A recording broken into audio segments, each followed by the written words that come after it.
Priatelia, nachádzam sa pred Markízou, ktorá včera o 10. večer zverejnila exit poll, v ktorom malo Progresívne Slovensko vyhrať voľby s 23,5%, čiže skoro raz toľko, ako bol ich konečný výsledok.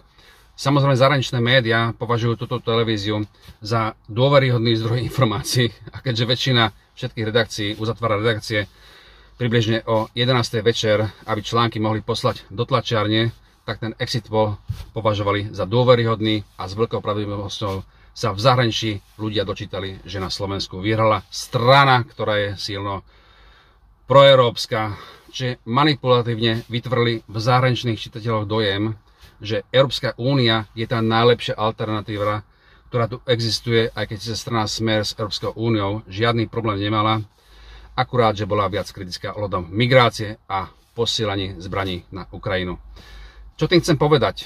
Okrem toho, že trojročné decko dokáže lepšie napočítať do 100 ako odborníci na exit z Markízy do 10, tak vďaka týmto hoaxerom a dezinformátorom z podobných redakcií ako je Markíza, ktorá sa samozrejme odvoláva na agentúru Focus, robí zo Slovenska nedôveryhodný zdroj informácií, čím zo zahraničných agentúr a redakcií, ktoré tlačia noviny na papier, urobili z nich absolútnych hlupákov. Čiže opäť hanba na 100 rokov vďaka agentúram, ktoré tieto predbežné výsledky manipulovali práve preto, aby vo voličoch vyvolali dojem, že všetci budú voliť Progresívne Slovensko, čiže všetci budú voliť to, čo volia ostatní.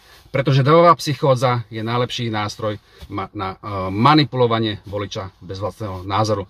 Čoho mi je naozaj ľúto, že republika neprešla, pretože kritiku, ktorú v parlamente robili oni, nikto iný robiť nebude. Čo mi ale absolútne nie je, že samozvaní odborníci, že prospechársky darmožráči, ktorých tu ani menovať nebudem, dostali od ľudí to, čo si zaslúžili a odkopli ich na smetisko dejín slovenskej politiky.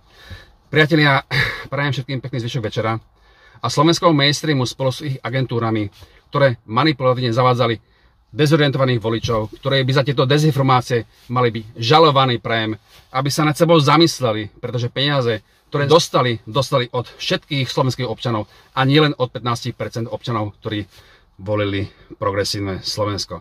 A samozrejme, objektívne, ako som v predchádzajúcich voľbách zablahoželal strane Olano za výsledok vo voľbách, tak presne v takej istej miere blahoželám strane Smer za ich včerajší výsledok. Priatelia, to by bolo všetko a prajem pekný zvyšok tohto večera. Majte sa krásne. Čaute.